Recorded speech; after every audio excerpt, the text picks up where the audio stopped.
What's up, y'all? Thanks for stopping by the Surge T channel. I am Surge T, and tonight I'll be doing my rundown and thoughts on AEW Rampage for the date of September 3rd, 2021. And it opens up, and I gotta say, big shotty, huh? Well, Lee Johnson better hope he can take a big shot and connect on Malachi Black because he's about to get his lights turned off. He's about to go night night. But when he does, so does Black as he connects with that spinning back kick after offering a steel chair for Johnson to hit him with. Like he was pretty much I mean Lee Johnson was pretty much hanging in there. He was taking it to Black, and he was actually had him reeling at times. But did we honestly think that he was gonna prevail, Lee Johnson? Lee Johnson was a bit hyped up, a bit pumped up. Yeah, he's mad. Yeah, he's angry. Yeah, he wants to get back at Black for doing what he did to Arn Anderson and Brock and Cody. But he does that, and and I was like going, man, he's lulling him in, man. He's luring him in, because as soon as he stepped up, as soon as he stood up, Lee Johnson, he got his bell rung, and then he's looking to use a steel chair to do some more damage to Lee Johnson, and then Dustin Rhodes comes out and comes to Lee's aid, and Malachi, he just rolls out the ring, and another victim falls to Malachi Black. And then later we hear Dustin Rhodes puts out a challenge. He's coming for Malachi Black this Wednesday on Dynamite and warns Black that he has thrived in darkness for 5 decades. Don't matter if you live in darkness, says Dustin Rhodes. And I guess he's talking about ever since he was a child. I mean, how old is Cody now? Cody, but Dustin, he's like 50 something years old now. So, yeah. Maybe he can bring out Black Rain. Remember him from his character in TNA and Impact, and a darker version of Goldust. I don't know, but we'll see what happens with that. Dustin Rhodes still can go. Even in his age right now, in his 50s. But we'll see what happens when he takes on someone who's red hot right now in Malachi Black. Now, Miro the Redeemer is in the ring. And we know that he will defend his TNT title against Eddie Kingston at All Out. So Kingston took a charity contract, says Miro. That's what Miro sees, how he signed with AEW. Miro is not a charitable kind, and neither is his God. And he called him soft. Eddie Kingston soft? Don't know about that. Don't know about soft and Kingston being in the same, should be said in the same sentence, He's far from soft. I wasn't sold on him from the beginning, but then when I started seeing him, especially when he's teamed up with Mox and stuff like that, he's got a lot of character, a lot of charisma, and he's damn tough, double tough. And the guy can go in the ring, and a lot of people want to criticize him and say that he's not that great a wrestler and all that stuff, but then there are people that say that he had to change up his style because it was doing a lot of damage to his body. Anyway, Kingston's music hits, and we see a smile come across the face of Miro. He calls BS, says Eddie Kingston on Miro's claim to be God's favorite champion, and in reality, despite if his God is real or not, his God sent Eddie Kingston to punish him because he's the sinner. And what's wrong? And if he didn't sin, well, his ugly God sent him here. So Eddie Kingston is kind of, I don't think he's going after the God that we know, but Miro's God. We don't know who Miro's God is. I don't think Miro's God is the Almighty God, the Father in heaven. You know what I mean? Who is Miro talking about? What God is he talking about, right? And,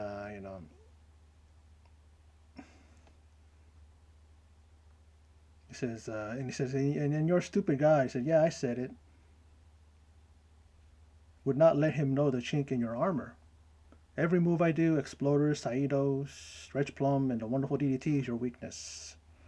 Miro says that you're talking weakness from far away, but if But I tell you, if you step one more foot closer into here, that's what Miro said. That's how he said it. He flubbed his line. It's like, and he says, "You're not gonna make it to All Out because you're gonna get redeemed tonight, Eddie." And Eddie's like just like taken aback, and he goes, "Oh, and that Redeemer, my man," I said, "redeem these nuts." And then you see him enter the ring, and both men collide, or it seemed as Miro slides out the ring, and Kingston does the same, and is met with a TNT title belt to the face, knocking him down. Now Eddie's thrown back into the ring. You think, Miro's in control, but he then also attempts to stomp Kingston's face with the belt covering his face. But then Eddie ducks out and connects with a spinning back fist. Nice. And then follows up with a DDT, laying out the champ. So is this a sign of things to come for Eddie Kingston? Will he be the new TNT champion? I would like for that to happen, but I think they're going to give Miro a long reign, and then when he drops that title, he's going to go right after the world title. Or he might go after the world title with the TNT title still in his possession. So we'll see. Make him a double champion. There's never been a double champion, right? No one's held the TNT title and the AEW championship at the same time. Maybe Miro will do that. Now, a 2-on-1 handicap match with the Rebel, not Reba, and Jamie Hayter. They team up and go against Baker's challenger at All Out for her AEW Women's World Title, and that is Chris Statlander. And I love Chris Statlander. She's powerful, she's beautiful, and she's athletic, strong. She's real strong, and at one point, she had Rebel on her shoulders. Like looks like she's probably gonna do an electric cherry drop or something. Electric cherry drop or something. But you know, she has her there, and then off the ropes, and then in comes uh, you know comes Jamie Hayter. She thinks she's gonna try to knock Chris Statlander down, but she just catches her, holds her, and then she just drops forward.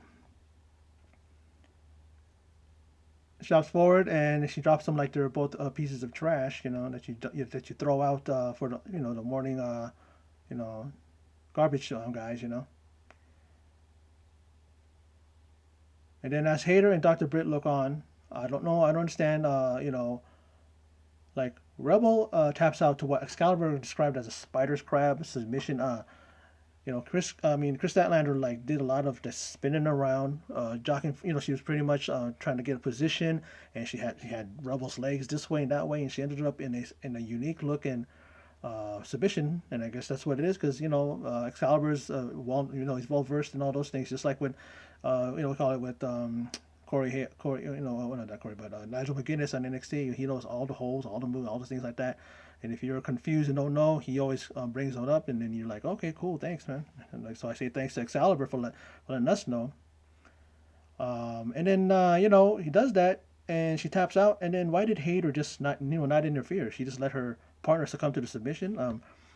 Someone said on commentary that it was like a sacrificial lamb. I don't know why you do that when you want momentum going towards the thing, but it's no sweat off Dr. Britt's back because she wasn't in the match. She didn't lose, so they did what they needed to do. They kind of wore her down a little bit, her challenger. So look at Britt. She's not going to wrestle until what do you call it? Until All Out. So she's going to be fresh going into that match. But then the trio surrounds Statlander, but stupidly leave on one side of the ring where Chris could have easily left and gone up the rampway, but instead Red Velvet enters and backs up our favorite resident alien in AEW. Yeah, because they're like on this end, here, and over here, and then this side was open. She could just slipped and kind of I mean, she could have went that way, but then those guys could have just dropped down. Because if she went out either otherwise, she wouldn't have had nowhere to go. She would be you know what I mean. But you know, but that's that. But she gets the victory. But she gets a little bit of worn down a little bit. But she definitely will bounce back, and she'll definitely be ready for Dr. Britt. I don't know if she'll win the title because she just got the title. Dr. Britt did, so they're gonna want to give her a long title reign. They did that. They did that for Rio. They did that for Nyla. They did that for Kawashita as well.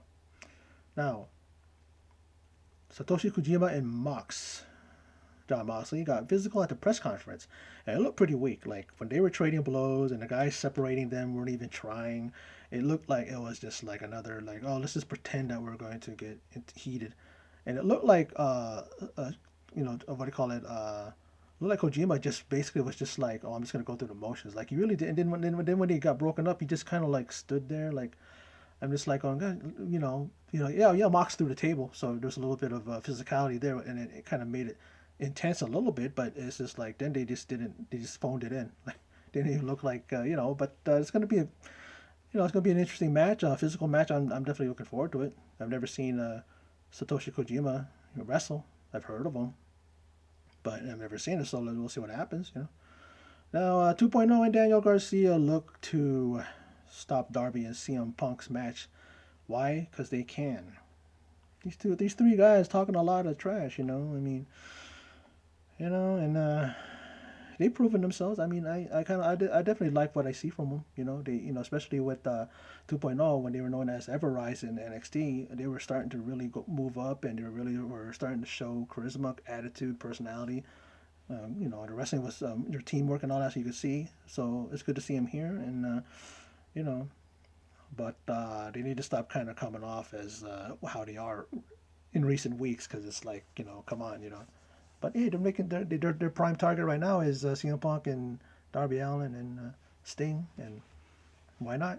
They're amongst the top, right, in the division right now, or in the AEW right now. And then Darby is not overlooking Garcia. He's going to look Garcia dead in the eyes and knock him on his ass. And then speaking of Punk, he will be on commentary as Darby and Garcia face off in the ring. And of course, this is the main event. I love seeing Punk and Jericho side by side. When Punk, sits next to Jericho, and once upon a time, these two had one of the most heated rivalries in WWE. If I'm not mistaken, you know how CM Punk is straight edge. He doesn't drink, smoke, or anything. CM Punk was being like at one point he got knocked out. I think he got knocked out with a beer bottle, and then like Jericho was pouring booze and everything on his face and on his head and all that stuff. I mean, they had a really great rivalry and a really great feud in WWE, and who knows, they might wrestle again, especially if Jericho wins his match with MJF. They might have a little bit of a rematch there in AEW. Let's see how it goes, because I think these two, especially Jericho, is as the best he's ever been. That's pretty impressive to say because of his age and because of how long he's been in the business, 30 plus years. CM Punk just came back, and he's going to get his legs wet. He's going to get his feet wet. I should say legs wet, feet wet. I think he needs to get all of his whole body wet, not just his feet wet. You know what I mean? To kind of get back into the groove of things. But, give it about a year, give it about a little bit more time, and then maybe we'll see them in a match. But it's funny because then Jericho talks to Punk, and he said, "Hey man, we're a little bit disappointed that you didn't wear your sport coat for this commentary gig tonight." And then Punk answers, "Well, that was the old me, talking about WWE. When WWE, for some reason, saddled him into this commentary thing for a while. He wore like a sports coat, and he's really good on the commentary. At least he did a good job for what it was. I'm trying to remember what it was and why. Was he injured, or was it a storyline thing? I'm trying to remember, but I know that they had him on commentary for a bit, and he didn't like. He always talks about how he never liked doing that. Because of because of circumstances, he wanted to wrestle in WWE, and then they were doing silly stuff to him and all that. But and I'm thinking about this match, like why is it the main event? Like, I mean, you look at Darby Allin gets a main event entrance, a superstar entrance, and then Daniel Garcia, he just gets a jobber's entrance. Like, he's already in the ring, no music, nothing. I mean, is Daniel Garcia a jobber? He's not a big deal. I think he's a big deal. Remember they were talking about how when you first see him wrestle, I believe it was on Dynamite, and they were talking about how he had wrestled a tournament and he wrestled another match, an Iron Man match, and stuff like that in the days leading up to his appearance. And that's nothing to sneeze at. And I don't know why they gave him that, because But man, Sting handling 2.0 and making them obsolete in this match. Basically, just took them out and pretty much wore them out and threw them against the barricade, threw them against the steel steps and all that stuff. And I guess there's no chance of them interfering. in this match, but Garcia is working over Darby and ending his flurry with a superplex inside the ring. Very impressive. And at one point, with both men down, the ref is counting, and man, the refs have a unique and different way of counting. It's like not 1,000, it's 1,000, 1,000, 2. It's like, you know how it is, but by the time they hit 5, you're counting like this. That's 15. It's always been like that, right? Since the dawn of time when it comes to wrestling, it's always been like that. And they do that because, of course, you want to, give the guys time to get up because that's not the end of the match. That's not how the match is going to end. So they're not going to count to 10, so they're going to waste their, they're going to make it a little more longer, stuff. But we see Darby like lock the legs of Garcia. It's like when you start to do what do you call it, a sharpshooter. But what he does with the stretched out leg is that he just hooks that leg, and then he got the 1, 2, 3 on Garcia, and then after that 2.0 like that in the snap, jump in the ring to attack, and then Sting gets in there, and then Punk stands up. Crowd is chanting. They want him to get in the ring. So he leaves the commentary desk, and he gets him some. But then as he makes 2.0 back up, like he's kind of, mean mugging him and really intently just looking at him like, y'all better, not do what you think you're going to do because I'm going to beat your ass. And then Darby dives through the ropes and takes him out. And then he goes face to face with Punk, even bumping foreheads like last week. And that's how Dynamite, or not Dynamite, but that's how Rampage ended. So pretty decent main event. It sets the tone when it comes to Punk and Darby. They had another face-off, and I'm telling you, what do you call it? All Out's looking to be good. I did not like All Out last year for some reason, and this one looks good. But I think maybe last one looked good going into it, and so who knows? It's all in the execution. Let's see how they execute the pay-per-view and how they how the matches go, and there's a lot going on. There's a lot of things that's going to happen. Should be a history-making night. The women's Casino Battle Royale, who's going to win that and be the new #1 contender for the women's championship. Carl Sheeta's in there, so hopefully she wins. I didn't know that she was going to be in it. I saw the graphic, and I go, okay, I think I want to see Hikaru Shida win and then go after that title and get it back. Then Miro, of course, going to put his title on line against Eddie Kingston. And then we got, of course, the AEW World title between the Impact World Champion Christian Cage taking on Kenny Omega. We got the tag team title being held and being contested in a steel cage between the Bucks and the Lucha Bros. Of course, Darby Allin taking on CM Punk in his return to wrestling, not just his first match in AEW. And then we have the AEW Women's Championship match with Dr. Britt Baker, putting that title on the line against one of the biggest threats to her title. Don't know if Chris Statlander is going to win. I'm pulling for her because she's one of my favorites. I like Dr. Britt too, but it's going to go either way. We'll see what happens. It could be a shocker.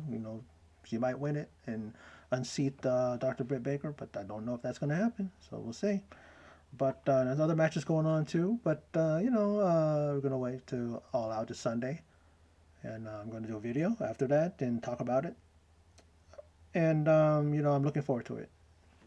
Amongst any of the pay-per-views that have come out recently, that's just definitely one that I'm looking forward to, and let's see how it goes. But that's my video for my rundown of thoughts on AEW Rampage for September 3rd, 2021. So for those of you who stopped by and checked out my video, I appreciate it. And in closing, as always, take care.